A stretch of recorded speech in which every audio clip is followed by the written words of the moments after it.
everyone, Niev here, and today I am doing the hashtag Top 10 Tarot 22.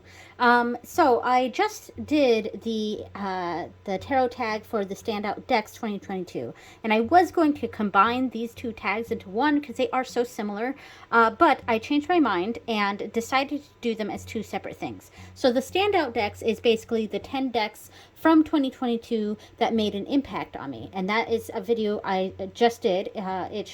I posted that 2 days ago, I think. But today is top 10 Tarot 22, and this is different because it is the top 10 decks that I received in 2022. Now, when I did the standout decks, I made sure not to put anything, because I already made these lists. I have them over here. I'm trying not to show them. Oh, here's standout decks, but I'm trying not to show this list here. But I made the list, and I wanted to make sure that I didn't have any crossover. So there were several decks that would be on this list that I could have also put on the standout decks tag. But anyway, basically what I'm trying to say is I wanted to do two different tags and just make sure I didn't have any repeats. All right, so we've got that set. So let's just go ahead and get started. So these are the decks that I got in 2022, and I did just do a video going through all the decks that I got in 2022. However, I did figure out that I missed several decks. So there are decks in this list that were not featured in that video because I just forgot about it. What I did was I went through my backlog of YouTube videos, and any deck that I did a walkthrough of, I was like, okay, I got that deck in 2022, and I added it to my list. But I missed a couple videos where I did a deck haul of multiple decks that I didn't end up doing a walkthrough of. So there were some missing decks. All right, so let's start off. I do have these in order. So number 10, we have the Intuitive Night Goddess Tarot. And I got this deck in a Witch's Moon subscription box, and it came with this stone that's in here. I think it's Snowflake Obsidian, but I could be wrong. And it came with this little mesh bag, and I am keeping it in this bag. I think it looks nice in the bag, so I'm not going to be making a bag for this one. So, the Intuitive Night Goddess Tarot. This was a surprise for me. I've known about this deck for a long time, but I had no interest in getting this deck. And the reason was that I've just, I think my practice has really sort of moved beyond, goddessy type stuff. And I feel like I'm zoomed in a little too much, but no, I guess I'm fine. And I have goddesses and gods that I follow, deities, and that I honor and respect. I think what I'm trying to say, it's the general goddess or general god type stuff that isn't really my thing for the most part. I like decks that have specific deities and deities that I follow. I don't like a conglomeration of lots of different deities. I understand the purpose for something like that, but with the way that I work with deity, it feels like if I were to use a multiple deity deck where most of those deities I don't actually honor or as part of my practice, I feel like I'm paying lip service to them, and I'm not doing the... I'm not performing a right relationship with that deity just by having them in a deck, if that makes sense. Now, that's not to say that I don't have any decks like that. There is a couple decks that are multiple deitied in my collection, but they're kind of the exception to the rule. And I just saw this deck as being like that. However, what I was surprised about when I got this deck was that there are no actual names of these deities in this deck. Now, this is a very feminized deck. A lot of the... it's basically any male presenting cards or titles were changed to something very female centric or female presenting or something like that. And so this is a very feminist type of deck is what I'm trying to say here. And we can see this person here, this potential deity, this goddess, and we can see that it's probably a Norse goddess, probably like Frigg or something like that, but it doesn't say that this is that particular deity, which I actually like, and it has helped me connect with this deck because I'm seeing this more like just powerful women. Does that make sense? Like, it's like powerful women instead of goddesses, specific goddesses. So in that sense, I find this deck a lot easier to connect to versus what I thought it was before.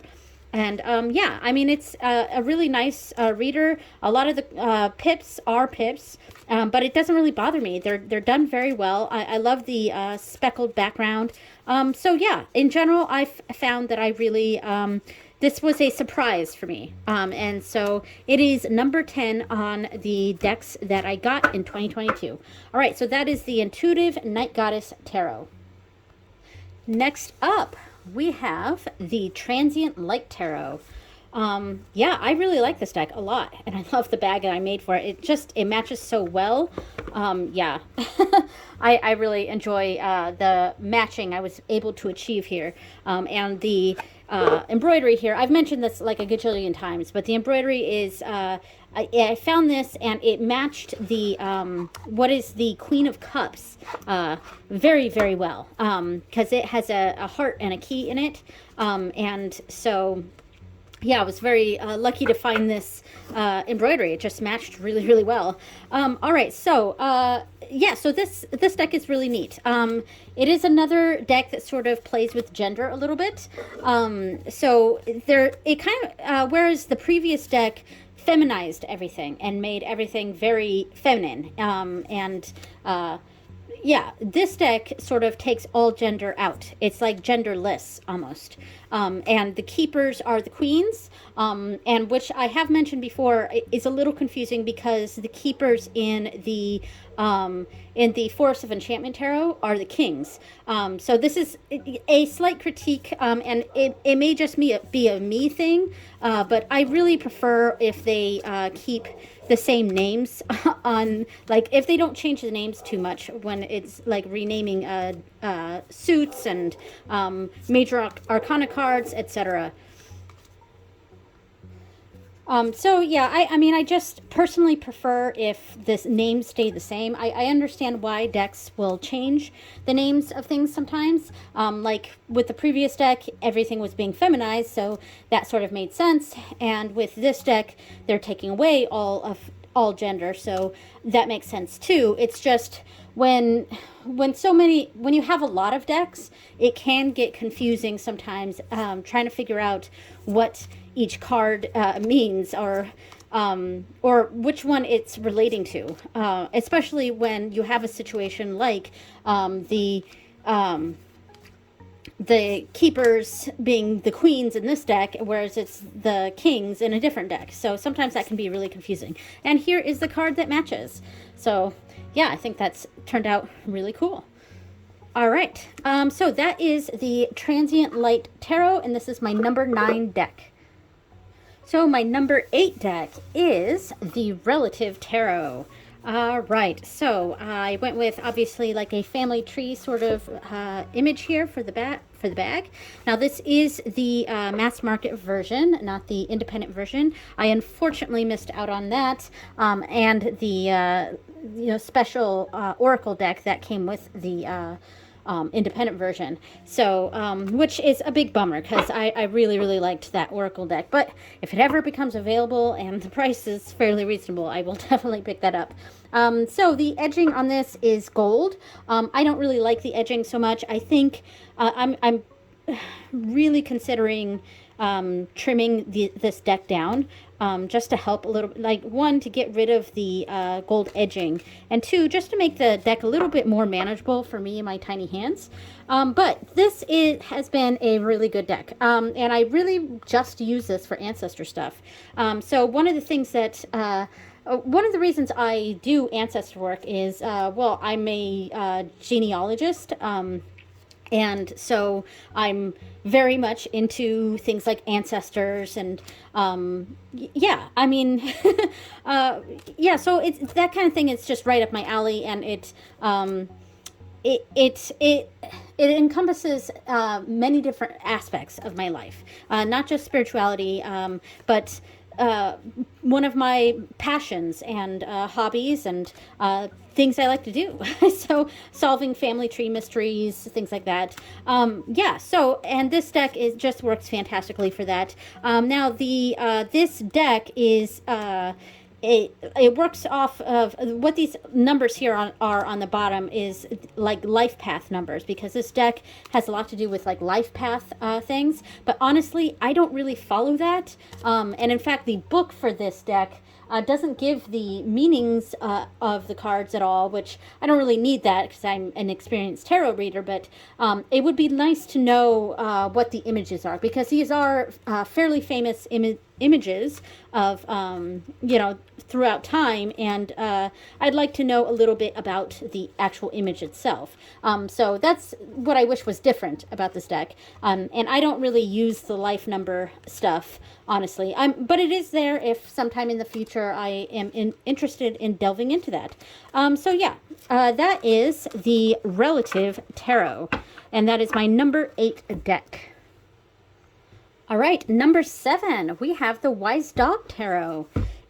Yes, this is a very sweet deck. In fact, this is not the only dog deck I have on this list. I am definitely a dog person. But this deck specifically is for... I use this pretty exclusively for the god Lu and readings with him.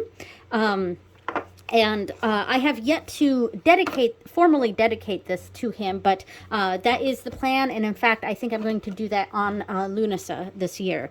So very beautiful. This is, of course, done by MJ Cullinane, and this is the mass market version. I'm not the biggest fan of the backs. I think it's the red bones that aren't really connecting me to the backs, but I wish they were maybe like a light blue. I think that would look good. But yeah, I do think I will trim off the edges, though, because this is the mass market version, and I kind of wish I was able to get the same deck, but in MJ Cullinane's independent cardstock, the cardstock she uses. Oh, I started messing around with this. Here we go. All right, I messed that up a little bit. Yeah, so I actually really like her independent cardstock. Some people don't because it's very slippy, and it's not standard tarot size, whereas this I think is technically standard tarot size. Yes, I believe so. But it feels a little bit longer, maybe. But I can't really shuffle this deck. I mean, not very well. Let me try it real quick, because I usually just overhand this deck just because it's a little long. Yeah, and I'm already stretching my fingers. Yeah, I think it's a little longer than, I can't even do it, than a typical tarot size. So I do think I'm going to go and eventually, I don't know when I keep saying I'm going to trim a bunch of these decks, but I don't know that I ever actually will. I'm just saying I will. But yeah, so yeah, I think I will trim this deck at some point, and yeah, I do love this deck though, and it has been a really great Lu reader. I've pretty much only used this deck for him, and this deck only gets used for readings with him. So yeah, so that is my number 7 deck, and that is the Wise Dog Tarot. Next up, number 6, we have the Morgan Greer Tarot. Now, I'm pretty sure this was one of the decks that I forgot about in my walkthrough of all the decks that I got in 2022. This was one of the ones that was in a group haul video where it's like all the decks that I got this month. Yeah, and I don't think I ever did a walkthrough of this. So that's why this one was not in that list. And there were a few others in those videos that were not in my list also. So, you know, whatever. Now, this is the version in the tin. And I do quite like the matching I did with the bag. What do you think? Yeah, I love this deck. So this is kind of and this is the mini version, so I will bring this up higher. So this is one of my like staples. And it feels like, even though this is technically a new deck for me, in the sense that I got it in the past year, it feels like a deck that I've had in my collection for many years. It feels like it's You know what it feels like? It feels like it finally came home. It finally came home to me. Yeah, and I love the bright, bold colors of this. I've found that that is definitely something I'm attracted to in tarot is bright, bold primary colors, like bright yellows, bright reds, bright blues, bright, greens, just very bright, bold colors with thick black line work. I really find that that sort of design connects with me. And this is a deck that a lot of people have said makes them think of the older men in their lives, or men like fatherly uncle types, and that it's no exception for me.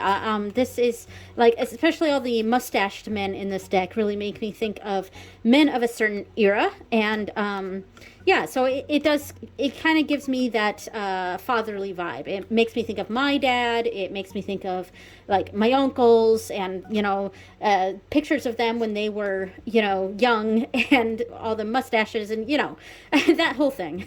But yeah, I this is like a staple in my.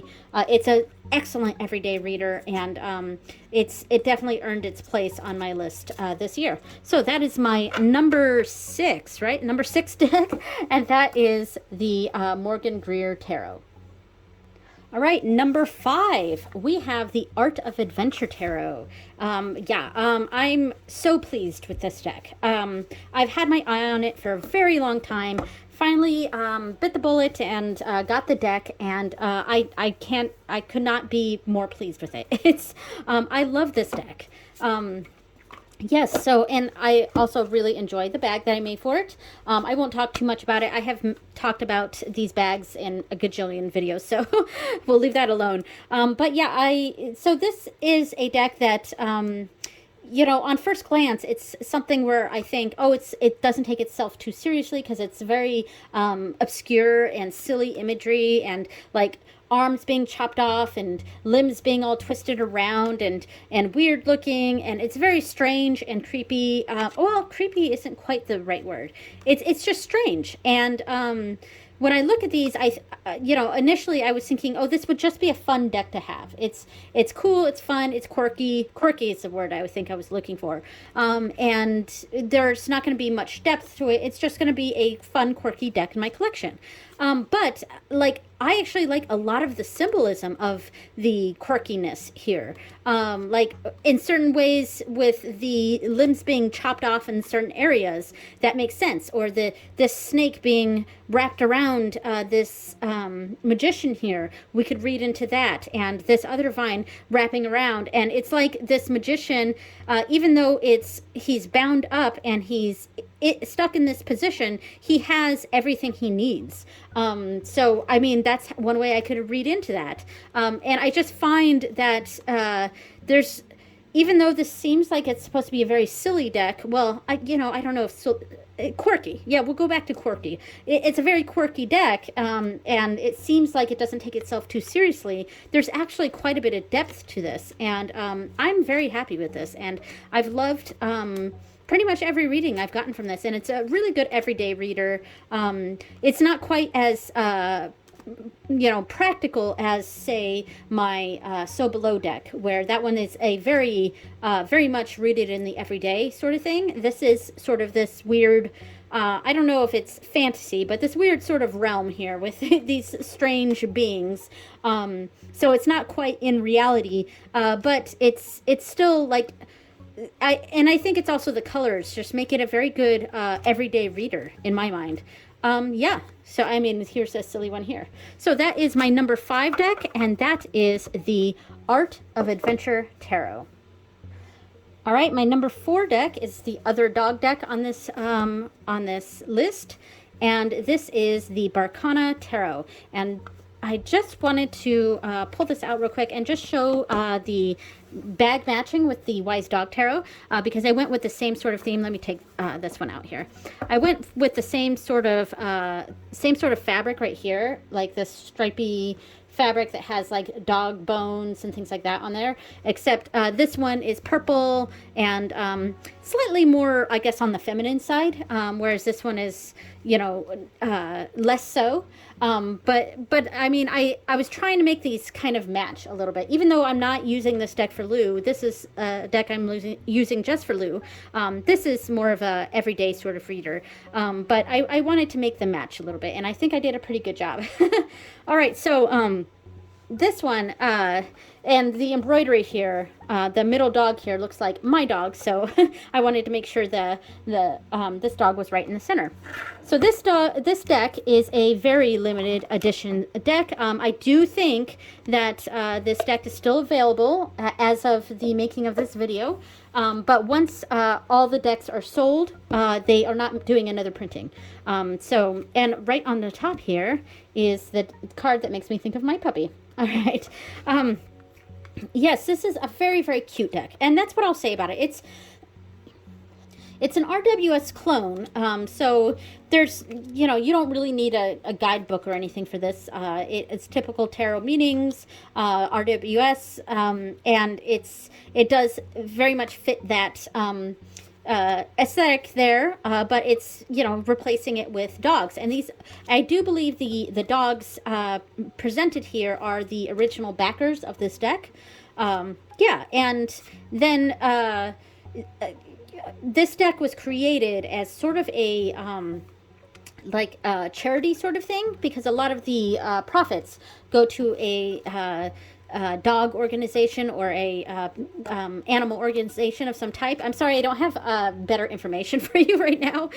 But yeah, so I mean, it's really, really cute. It's just a cute reader, and oh, these cards are. It's the air in here is making some of these cards stick a little bit. So the cardstock here, I mean, it's decently, I mean, it's not thin, it's not thick, but it is kind of glossy, which I wish it wasn't glossy. I wish they were linen, but that's just a personal preference.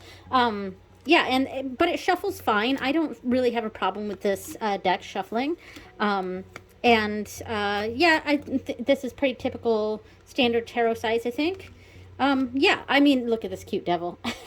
So yeah, this is just a really cute deck, and that's really what I gotta say about it. It's just cute, and sometimes when I want that sort of, it is kind of a hug deck. You know, I'll say that it is kind of a hug deck. It's just comforting, and I'm very happy with it. So that is my number 4 deck, and that is the Barcana Tarot.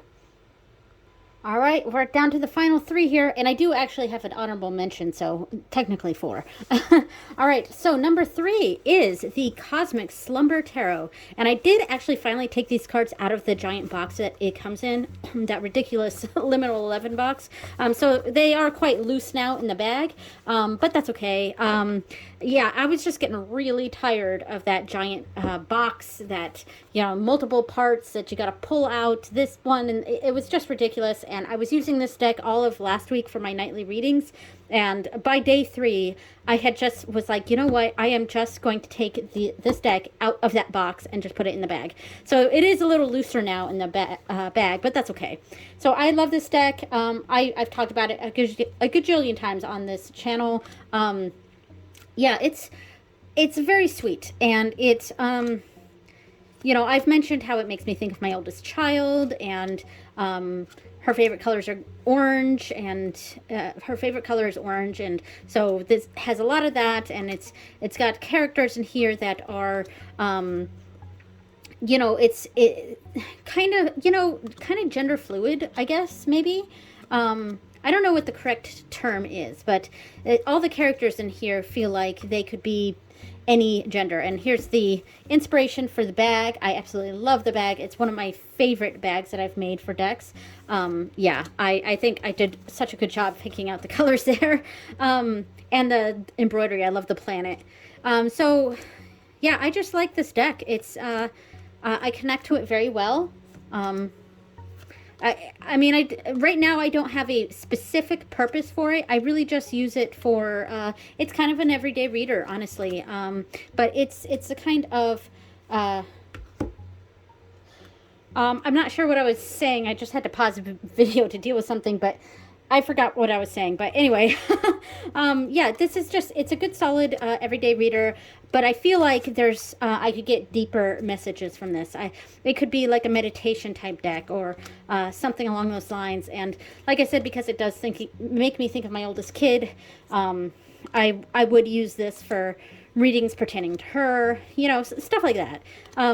But yeah, so that is my number 3 deck, and that is the Cosmic Slumber Tarot. All right, number 2, we have the Magic Crystal Tarot.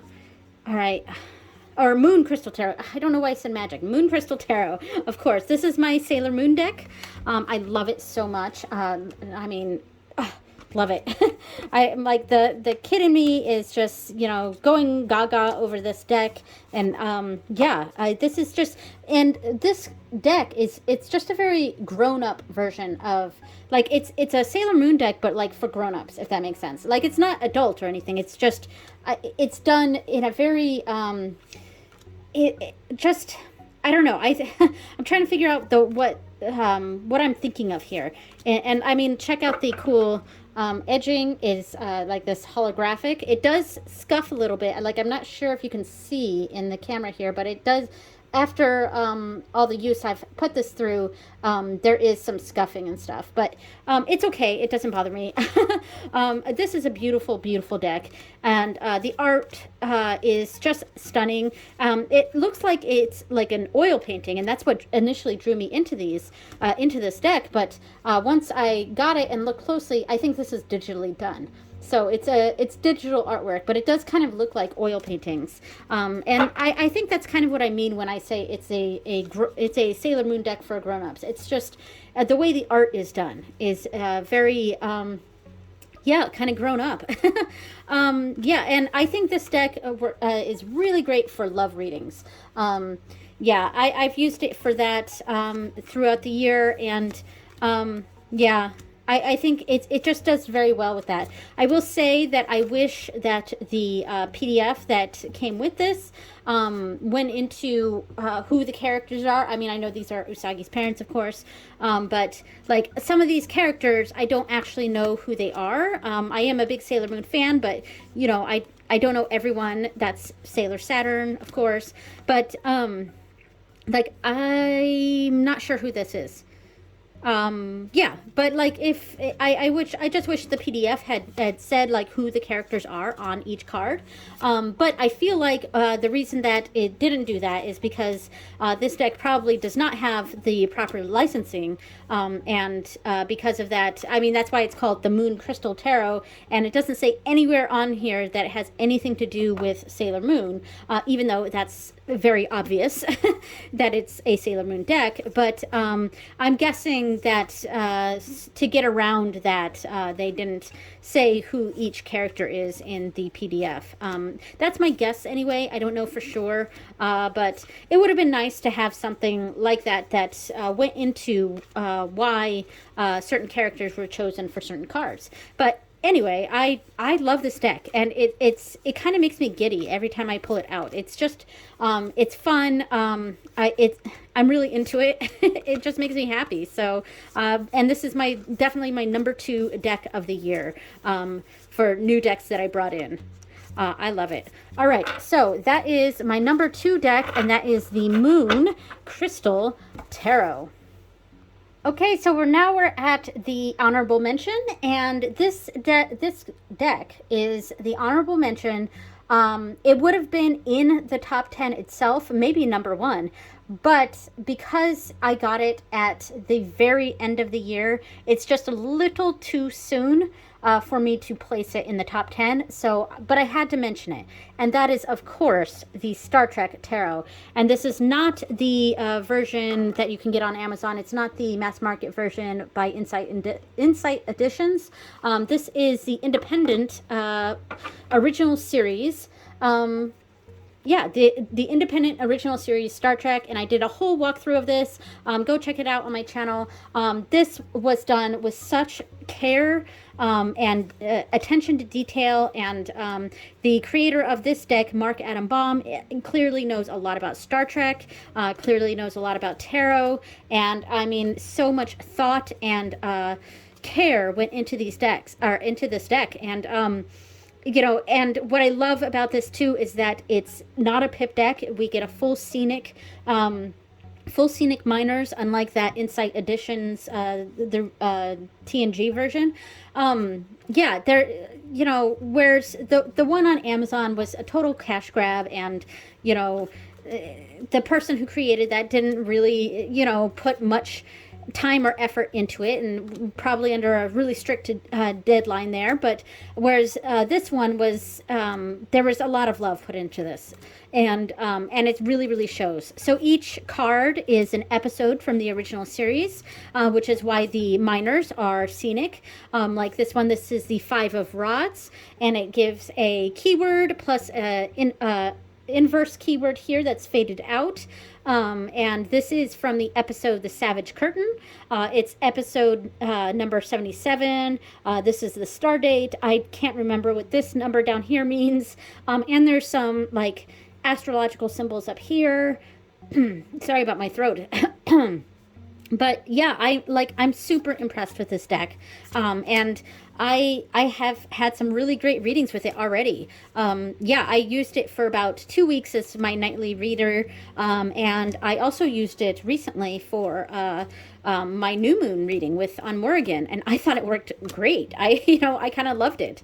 I mean, it would be in my top 10 if it wasn't for the fact that I had just gotten this. And so it's just not exactly fair to the rest of the decks that, I'm so enamored with this one right now.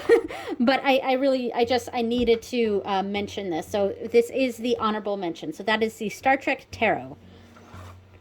All right, finally, we're at number one. My number one deck of the year that I got in 2022 is the Wonder World Tarot, and I absolutely love this deck.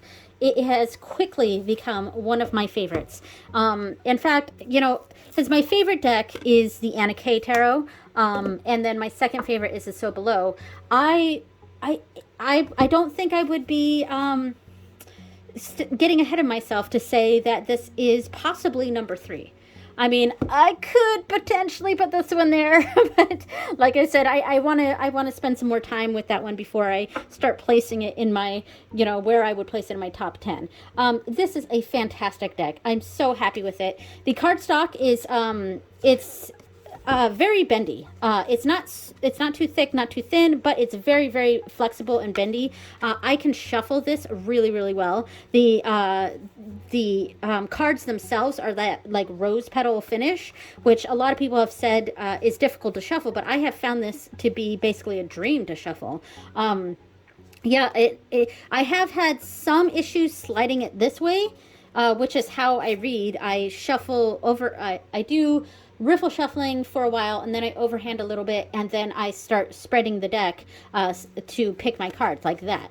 But with use, it has become easier to spread this way. So it's not that big of a deal for me. I really enjoy this cardstock a lot.